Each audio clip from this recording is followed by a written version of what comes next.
Bienvenidos al podcast de la Sociedad Colombiana de Arquitectos Regional Bogotá y Cundinamarca, dentro del marco de la edición número 20 del Anual de Estudiantes de Arquitectura. El podcast de la SCA Bogotá y Cundinamarca es un lugar de tertulia, de intercambio, un espacio para encontrarnos alrededor de nuestra gran pasión, la arquitectura. Gracias por sumarse estos 50 años creando lazos. Bienvenidos. En este cuarto episodio de esta serie está con nosotros el arquitecto Carlos Eduardo Hernández Rodríguez, decano de la Facultad de Arquitectura de la Universidad de La Salle, y el arquitecto Carlos Eduardo Sabogal Flores, coordinador de la Anual de Estudiantes para esta misma facultad. Muchas gracias a la Universidad de La Salle por sumarse a estos 50 años creando lazos. Bienvenidos. Eduardo, muchas gracias por esta invitación y prestos a estar aquí en estos minutos charlando sobre varios temas. Un gusto y un placer estar acá representando a la universidad y muy contento de poder estar. ¿Qué nos cuentan ustedes acerca de cuándo se fundó la Facultad de Arquitectura? ¿Qué historia nos pueden contar respecto al campus, respecto a su fundación? Pues mira, te cuento que este tema tiene una historia importante en la ciudad y yo creo que es una historia, entre otras, que bien vale documentar con mucha rigurosidad porque es parte de esa historia no contada de lo que es todas estas intervenciones de múltiples actores en Bogotá que empiezan a tener unos impactos en múltiples sentidos. En el caso de la universidad, pues se trata de los hermanos de La Salle que entran a principios de siglo con una agenda educativa para apoyar al gobierno nacional y que el gobierno pues en esa agenda y en esa colaboración logra que los hermanos lasallistas puedan empezar a tener un impacto importante, llegando hasta formar la primera escuela de ingeniería del país.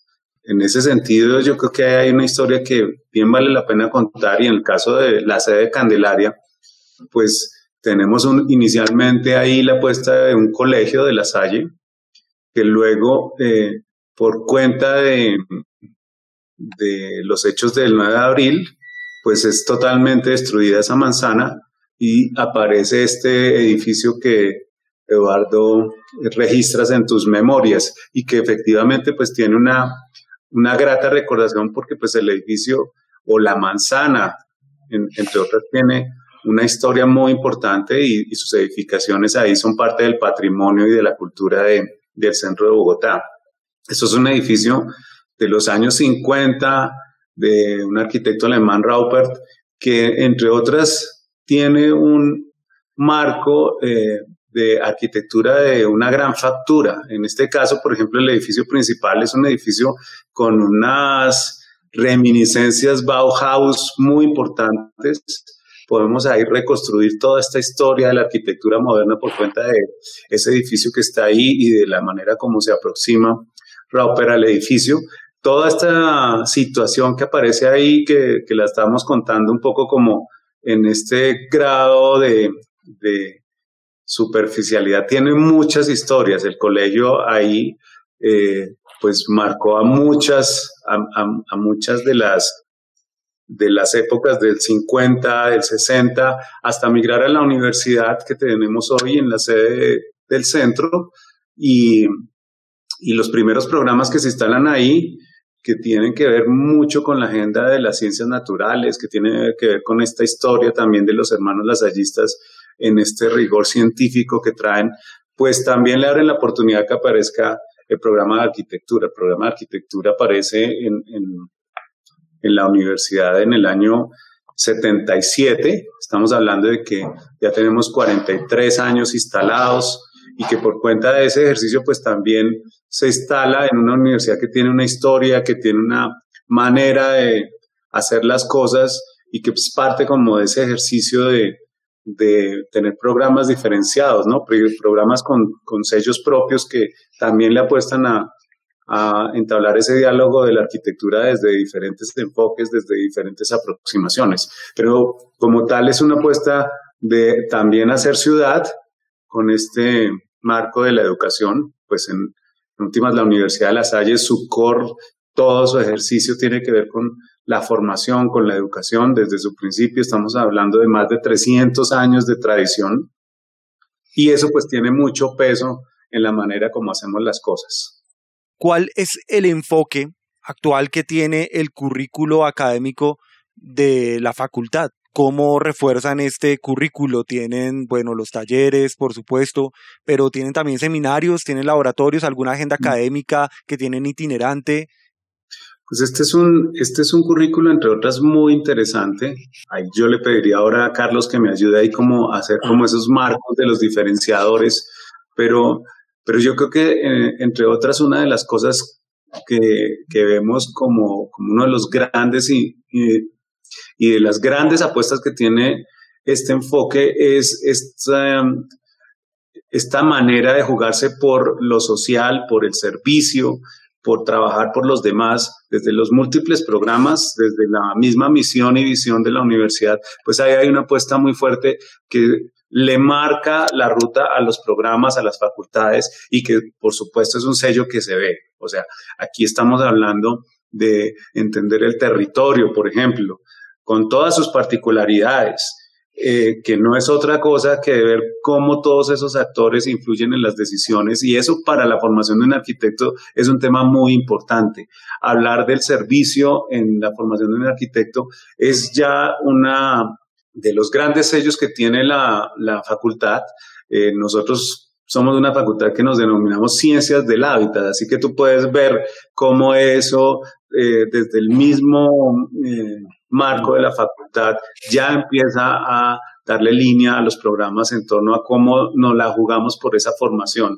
Entonces, desde esa perspectiva, por ejemplo, hay apuestas por entender el hábitat humano desde el territorio, entender los retos de hoy, como el desarrollo sostenible, los objetivos de desarrollo sostenible hoy, que son una apuesta que ya está adentro de todas las discusiones, pues para nosotros son un tema bastante importante.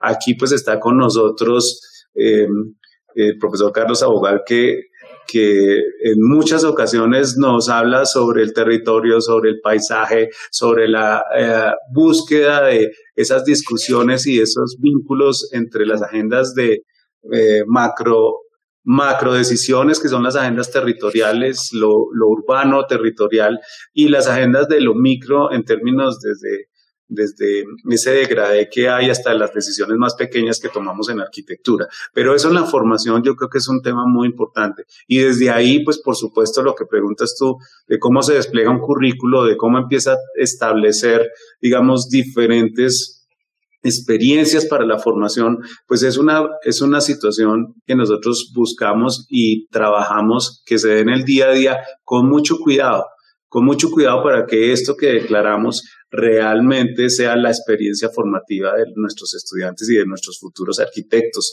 Ahí, desde allí, pues por supuesto los talleres son agendas que tienen este corte del servicio absolutamente jugado desde el primer día, que tienen esta discusión del territorio desde el primer día hasta el último día, que tienen involucrada la apuesta por trabajar con las comunidades, por entender los problemas de las comunidades, por jugársela por respuestas a esas comunidades, esa figura del servicio, esa figura de lo que aquí muchas veces es parte absolutamente rigurosa de la programación en los espacios académicos, en las asignaturas del día a día, pues son la manera como nosotros trabajamos con estos diferenciadores y con estos momentos, digamos, que planteamos para que los estudiantes empiecen a tener esa discusión de qué es la arquitectura y cómo la arquitectura empieza a responder a todas estas problemáticas.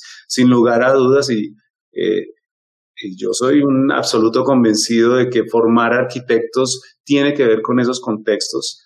No son discusiones genéricas. Aquí en Colombia hay más de 40 programas de arquitectura y todos tienen sus sellos diferenciadores. Cada uno forma arquitectos a su manera, y esa pluriculturalidad que hay pues le da mucha más riqueza también a las respuestas en la arquitectura. Eso yo creo que es un tema muy valioso. Carlos, yo no sé si tú quieres ahí complementarme.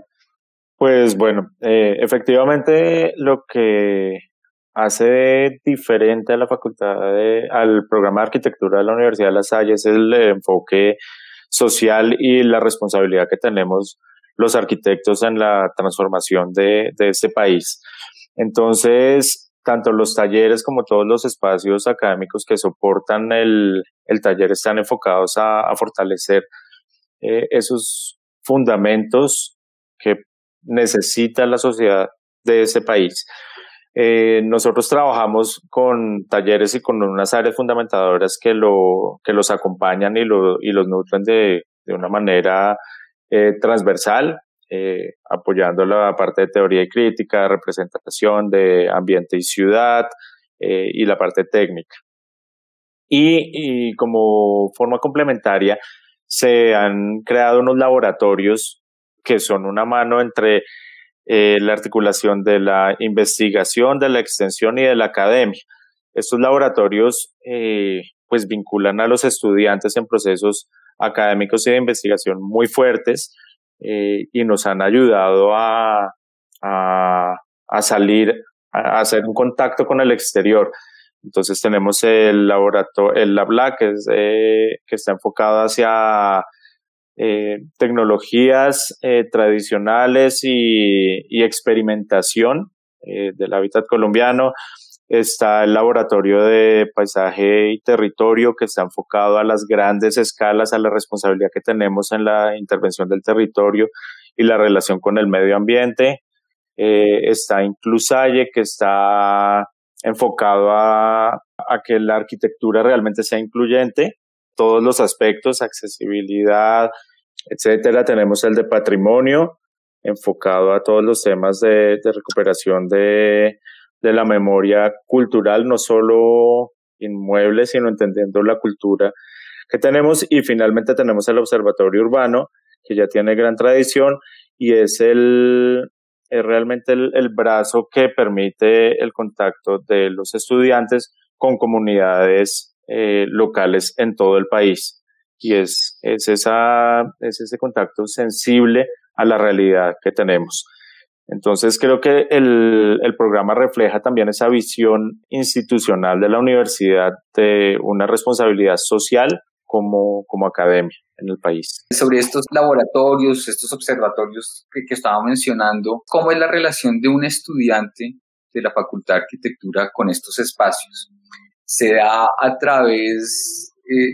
digamos, de manera voluntaria? ¿Está relacionada con el pensum que tiene que ir cubriendo? ¿Está asociada más a labores de investigación de profesores y, digamos, unas líneas de especialización? Yo creo que eso es muy importante para una persona que está considerando estudiar arquitectura, conocer cómo funcionan esas herramientas que tienen las distintas facultades para tomar la decisión de cuál es la que más se relaciona con sus intereses. Estos laboratorios son parte integral de un área de formación que llamamos la formación investigativa. O sea, podrás darte cuenta desde la misma declaración detrás de qué vamos. Y los talleres como columna vertebral de los programas de arquitectura, que tratan de mezclar ahí todas las discusiones, de cocinar, digamos, respuestas que involucren las reflexiones de la historia, de la teoría, de la técnica, de la misma representación, de la comunicación. Todas estas agendas que están, digamos, en áreas tradicionales, las tratamos de cocinar al servicio de grandes problemas que entre otros declaramos como parte del ejercicio de conectarnos con la realidad. Cuando hoy vemos cuál es realmente la agenda de estos laboratorios, pues es una agenda múltiple, es la agenda de formación. Desde el primer día los estudiantes entran en estos laboratorios, pero también es la agenda de investigación, porque sabemos que formar a un arquitecto, como formar cualquier profesional, no se hace en estos 5 años, es una formación para toda la vida. Entonces hay que empezar a trabajar esa problematización de resolver problemas a partir de unas preguntas estructurales y empezar como a tratar también de disolver esta noción de los contenidos como digamos, la apuesta para formar y más una ruta hacia niveles de desempeño, hacia competencias, hacia búsquedas de profesionales que se puedan ir rehaciendo en su proceso hasta llegar a los niveles más avanzados como las maestrías y los doctorados. Estos laboratorios van en la ruta de investigación completa, desde el inicio hasta el final y muy articulados con esos 3 core de los trabajos de las facultades, que son la investigación, que son la formación y que son la extensión. La extensión que hoy en día es un reto muy importante y que tiene palabras como la transferencia, o sea, toda esta carreta que nosotros a veces dejamos encriptada en las universidades y que a veces no sale porque no tenemos la capacidad de generar esos vínculos con la sociedad, pues es parte de ese ejercicio de construir en estos laboratorios estos espacios para indagar, construir sobre esas preguntas respuestas, pero que esas respuestas no se queden en manos de nosotros, sino que salgan. Salen esos productos muchas veces en clave de formación humana, como nuestros egresados, que son egresados que desde su inicio empiezan a construir su ruta de proyección social, de trabajo comunitario, de servicio, y también sale en las rutas de investigación de alto nivel. Nosotros aquí tenemos productos que han sido reconocidos, productos que tienen un impacto muy importante, que están en la ruta de investigación del más alto nivel y que van en una apuesta por tener la investigación al servicio de todos estos problemas como productos realmente tangibles que sirvan, que les podamos hacer mediciones, que les podamos hacer seguimiento y que, por supuesto, detrás de eso, pues exista también la formación de un recurso humano que para nosotros es muy importante, que es el de los profesores. Los profesores ahí son el pilar de toda esta secuencia y de toda esta apuesta y por eso, pues, digamos que en esa apuesta radica la gran importancia de tener una planta profesoral formada, una planta profesoral que esté apoyada y que en estos espacios también empiece a aparecer esta figura de trabajar en múltiples aspectos, con múltiples salidas y no solamente en esta cosa de dictar clase, en esta figura de profesor que dicta clase, sino más bien en un profesor que está investigando y que por cuenta de esa investigación puede tener diálogos con sus estudiantes, puede tener una formación también de los futuros reemplazos de esta figura generacional que uno tiene que trabajar en las universidades, porque no todo lo resolvemos en pocos años. Entonces, tenemos que también trabajar en ese cambio generacional, porque nosotros, para lograr empezar a transformar este país, este planeta, pues tenemos que empezar a irrigar con mucha fuerza todas estas discusiones para volverla colectiva y no solamente de unos cuantos. Ese ejercicio, por ejemplo, en manos de Carlos, que está aquí acompañándonos, pues nos ha traído las discusiones sobre el paisaje, por ejemplo, que es un tema muy importante para Carlos. Nos han metido en discusiones sobre la parametrización, sobre la aproximación de la tecnología a la arquitectura, sobre las apuestas por el trabajo con las comunidades, que es entender un poco cómo se hace arquitectura, no desde nuestras rutas encriptadas, sino allá en territorio, preguntándole a las comunidades exactamente cuáles son sus problemas y cuáles son sus necesidades y tratar de responder con lógicas colectivas. La co-creación, agendas que empiezan a tener hoy una incidencia muy fuerte en estos talleres para poder realmente tener impactos. Creo que desde allí podríamos estar, digamos que involucrando eso que a veces uno llama los diferenciadores en las maneras de hacer las cosas. Complementando un poquito lo que dice Carlos, los laboratorios pues efectivamente son unos brazos que articulan extensión, investigación y academia. Entonces, los estudiantes acceden a los laboratorios a través de diferentes formas, digamos. Una forma es a través de espacios académicos que están vinculados con las temáticas de los laboratorios. La otra forma es a través de semilleros de investigación, que esto ya es de manera voluntaria y por intereses propios de los estudiantes, se vinculan a los semilleros de investigación que están asociados a los diferentes laboratorios y trabajan en proyectos de investigación de interés propio o proyectos de investigación también asociados a los docentes. Y otra forma de vincularse a los laboratorios es a través de las prácticas profesionales. En los últimos semestres los estudiantes deben hacer prácticas profesionales y muchos de los estudiantes acceden a hacer su práctica profesional en los laboratorios. Entonces, son como muchas las facetas de vinculación de los estudiantes a los laboratorios que tienen que ver con la investigación y con academias y con espacios académicos. ¿Qué retos les ha representado poder reinterpretar o reinventar o reforzar la enseñanza de la arquitectura, que maneja un lenguaje visual, un lenguaje de contacto, de interacción entre el aprendiz y el maestro, muy cercano, pero ahora a través de una pantalla? Pues mira, Eduardo, yo traigo a colación un autor que menciono a veces cuando hablo con los profesores y es Francisco Jarauta, en términos de lo siguiente. Nosotros hemos escuchado que la era de la información en donde estamos es una era que lleva instalada por cuenta de la tecnología y todo lo que hemos vivido más de 20 años, pero la verdad es que no la estábamos utilizando y no la estábamos utilizando en ninguna de las dimensiones que estamos viendo hoy. Esto no apareció hace 6 meses, esto lleva bastante tiempo, pero la evolución no se había dado, creo que era justamente porque no le habíamos dado la oportunidad. Hoy la verdad es que la oportunidad apareció es porque nos tocó. Pero yo creo que ahí han aparecido unos aprendizajes que, en una futura normalidad no deberían desaparecer.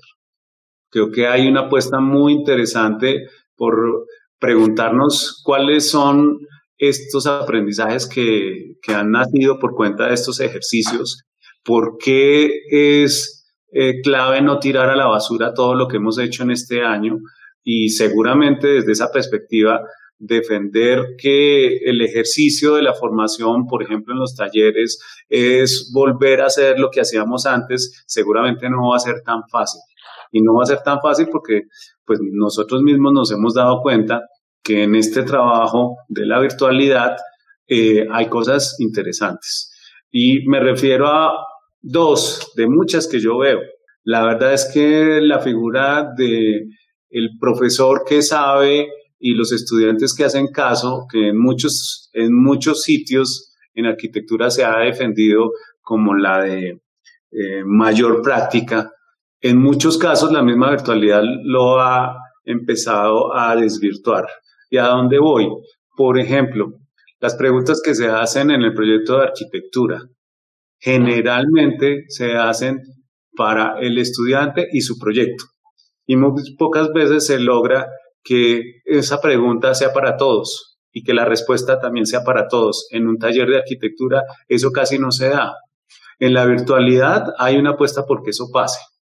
O sea que cuando se está hablando de un proyecto particularmente y cuando hay un diálogo entre un estudiante y un profesor, aparezcan otros que son parte de este ejercicio de la reflexión, que son los compañeros, que son los estudiantes, que logren conectarse con esa pregunta y logren entender que esa respuesta les puede servir, sin necesidad de estar hablando en su proyecto, sin necesidad de tener las mismas problemáticas, pero logren conectarse con eso. Ese diálogo que está ahí es el que yo esperaría que empiece a aparecer mucho en estas reflexiones por cuenta del trabajo de la tecnología, porque el trabajo de la tecnología, entre otras, tiene unas agendas y unas maneras de trabajar diferentes. Ya hemos descubierto que no se puede hacer lo mismo que se hacía antes. Esa es una primera parte. Pero también tenemos que migrar a un ejercicio de exactamente, después de esos aprendizajes iniciales, cómo le sacamos el jugo a estas maneras de trabajar. Cómo empezamos a buscar estos híbridos entre lo que teníamos bueno antes, pero también lo que nos dan estos ejercicios colectivos. Cómo, por ejemplo, por cuenta de posibilidades como las que tenemos hoy, podemos tener unos diálogos mucho más fuertes entre ideas, entre diferentes maneras de operar una solución. Los diálogos entre los profesores son muy importantes en los talleres, porque muchas veces los profesores en esos diálogos lo que tienen es justamente lo que uno necesita para la formación de los estudiantes, y es diferentes posiciones. La contradicción, la apuesta por ver las cosas diferentes. Eso es muy importante en un taller, porque en últimas lo que estamos tratando es que el arquitecto que se forma se construya sobre ideas, se construya sobre decisiones que puede sustentar, que puede defender, y pues eso no se hace tan fácilmente cuando uno está agarradito de la mano de un profesor sin poder mirar para ningún otro lado. Entonces, estos ejercicios son muy importantes en la actualidad. Creo que nos abren también muchas puertas.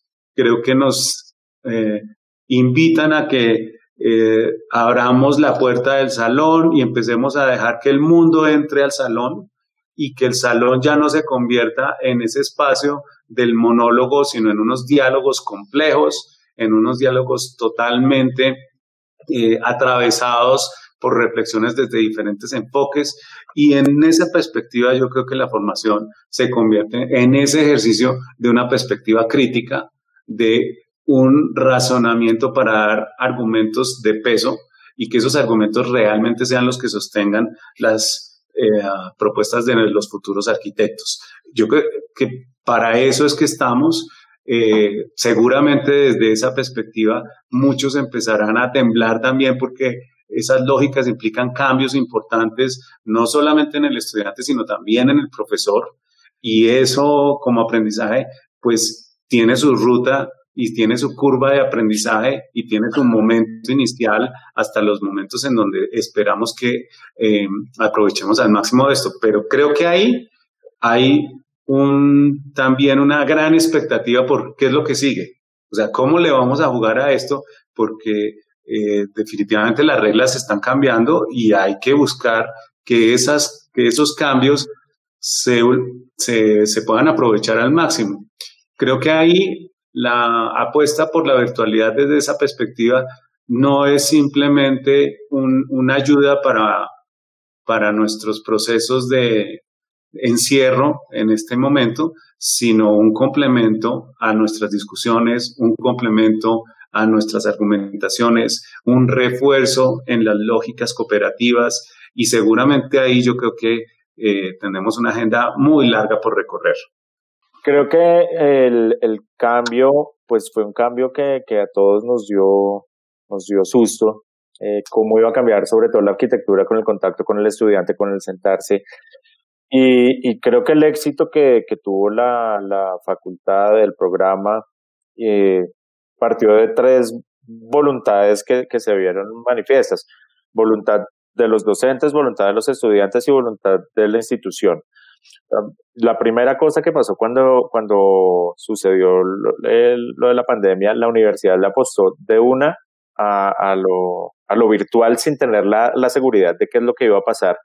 Entonces hubo una apuesta muy fuerte por fortalecer el campo de la virtualidad dentro de la plataforma de la universidad, capacitación a los profesores que no habían tenido capacitación en cómo manejar los escenarios sincrónicos o virtuales, y ahí va la voluntad también de los docentes que se metieron muy fuerte en el tema de la virtualidad.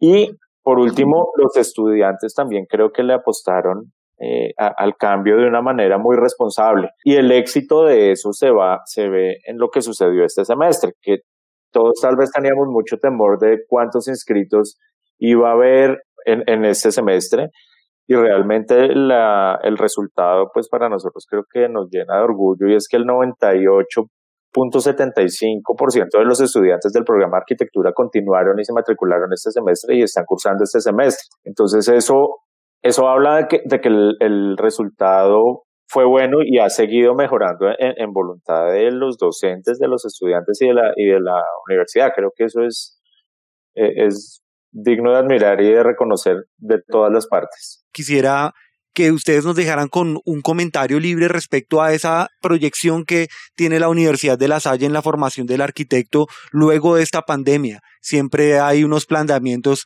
de cómo se vivirán los espacios de trabajo, los espacios académicos que ustedes nos han hablado y que habla el señor decano de ustedes dos, de qué debe rescatarse del uso de la tecnología que quizá se estaba desaprovechando, pero en temas de vivienda, de trabajo, ¿cómo creen ustedes? ¿Han llegado a postular algo acerca desde la academia? ¿Cómo se vivirán estos espacios luego de la pandemia y cuál será la transformación que debe tener el arquitecto de información para poder llegar a esos nuevos planteamientos de la arquitectura? Y eso pues nacerá desde los talleres de la Universidad de La Salle. Pues mira, Eduardo, yo creo que el mejor legado que le podemos dejar a nuestros estudiantes es el legado de las ideas. Y creo que ahí la formación de los arquitectos y pues la historia, el trabajo que se ha hecho durante tantos años en este marco de la formación de los arquitectos, lo que muestra es que la arquitectura es un conjunto de procesos que terminan en estos hechos físico-espaciales, pero que en últimas están al servicio de una sociedad. Entre más nos acerquemos al equilibrio, entre más nos acerquemos a entender cómo la arquitectura, cómo el urbanismo pueden lograr disminuir esa brecha social, pues creo que ahí el ejercicio de estos profesionales va a tener un éxito. Y ahí es donde debemos insistir.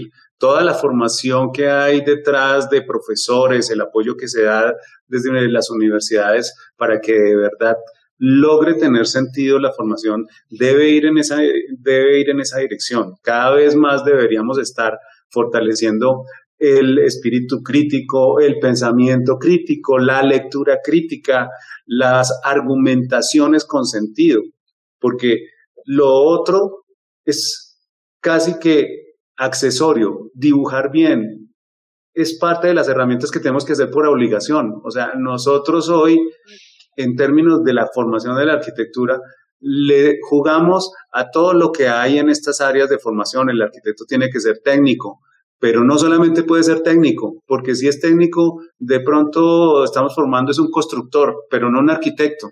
El arquitecto tiene que saber dibujar. ¿Por qué? Porque sus ideas también van por los dibujos. El arquitecto tiene que conocer la tecnología, porque sin la tecnología hoy es muy difícil que vaya a poder realizar conexiones con todo ese mundo de gente que trabaja para hacer la arquitectura. Hoy sabemos que la tecnología ayuda a formalizar esas ideas. Entonces, ese marco que tiene la formación del arquitecto, yo lo resumiría en una persona culta, una persona que conoce qué es el problema, que sabe que el problema viene desde múltiples variables y que por cuenta de eso tienen que formarse para poder dar respuesta a esas variables. Formar esa persona no es tan fácil y por eso la complejidad de lo que debe aparecer en un currículo. Por eso la renuncia a situaciones como trabajar solo por contenidos. Por eso buscar problemas, buscar lugares para que esos problemas tengan debates, lugares para que esos problemas puedan ver las perspectivas desde diferentes sitios, lugares para que los profesores que son investigadores puedan meter su investigación en el discurso del día a día y no se quede por allá en un paper que nadie lee. Esas situaciones yo creo que son muy importantes y son los retos de las facultades hoy en día para que puedan asumir el reto de la formación de los profesionales que hoy necesita el país y que hoy necesita el mundo, porque pues hoy realmente lo que tenemos es unos retos increíbles frente a lo que está pasando. La inequidad es uno de esos, la paz es otro, la figura del equilibrio físico-espacial, que no es otra cosa que las personas puedan disfrutar de espacios, puedan disfrutar de ciudades acogedoras, que no sea un privilegio, que todos lo puedan tener. Yo creo que ese es un reto muy importante y que hay que ponerlo desde el primer día para que los arquitectos puedan saber que ese es su territorio, que ese es su lugar de trabajo y que por cuenta de eso tienen que seguir formándose durante toda la vida. Los procesos de conexión hoy del pregrado con el posgrado son también esas rutas. Son ese ejercicio de seguir aprendiendo, seguir indagando, seguir discutiendo sobre las cosas que a nosotros nos interesan y que no van en otra dirección que jugárnosla por los demás. El futuro de la arquitectura se forja en la academia. Muchísimas gracias a la Universidad de La Salle por sumarse a estos 50 años creando lazos, al arquitecto Carlos Eduardo Hernández Rodríguez, decano de la Facultad de Arquitectura de la Universidad de La Salle, el arquitecto Carlos Eduardo Sabogal, que es el coordinador de la Anual de Estudiantes de esta facultad para este año. Muchísimas gracias por haber estado en este espacio que es para ustedes. Eduardo, Javier, María Mercedes, Carlos, muchas gracias por esta invitación. Muchísimas gracias, un placer estar acá y un honor acompañarlos en estos 20 años. El podcast de la SCA Bogotá y Cundinamarca es un lugar de tertulia, de intercambio, un espacio para encontrarnos alrededor de nuestra gran pasión, la arquitectura. Gracias por sumarse a estos 50 años creando lazos.